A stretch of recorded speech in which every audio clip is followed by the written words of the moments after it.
వింటారా? వెనకాలే వస్తారా? తోడుగా ఉందాం, వస్తారా? రండి విందాం.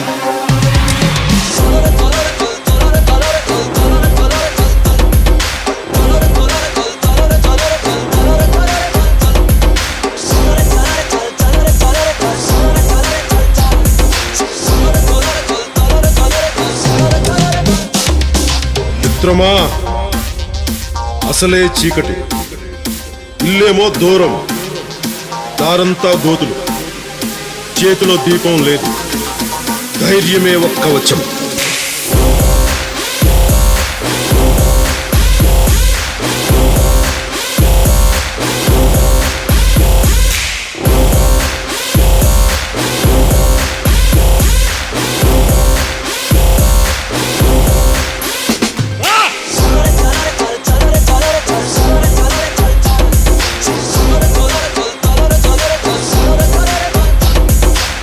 దేశపు సంపద ఖనిజాలు కాదు, నదులు కాదు, అరణ్యాలు కాదు, కలల ఖనిజాలతో చేసిన యువత, వారే మన దేశ భవిష్యత్తుకు నావికులు.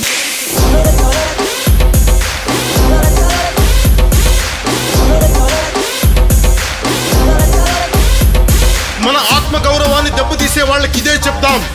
సముద్రం ఒకరి కాళ్ళ దగ్గర కూర్చొని మరగదు, తుఫాను గొంతు చిత్తం మనడం మెరగదు, పర్వతం ఎవడికి వంగి సలాం చెయ్యదు.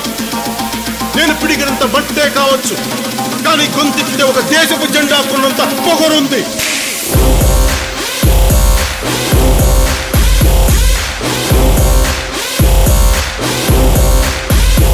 ఏం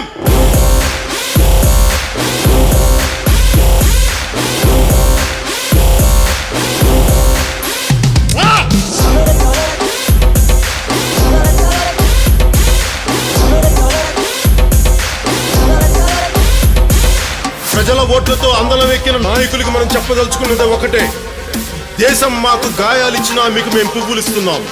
ఓ ఆశా చంద్రికల కుంభవృష్టి కురిసే మిత్రమా, యోచించి ఏమి తెస్తావో.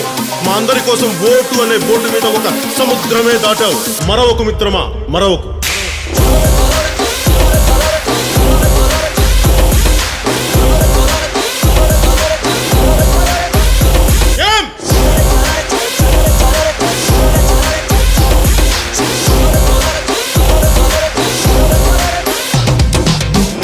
మన హక్కుల కోసం పోరాడే ప్రజల రెక్కలని విరిచే ప్రభుత్వాలకి ఇదే మన మాట.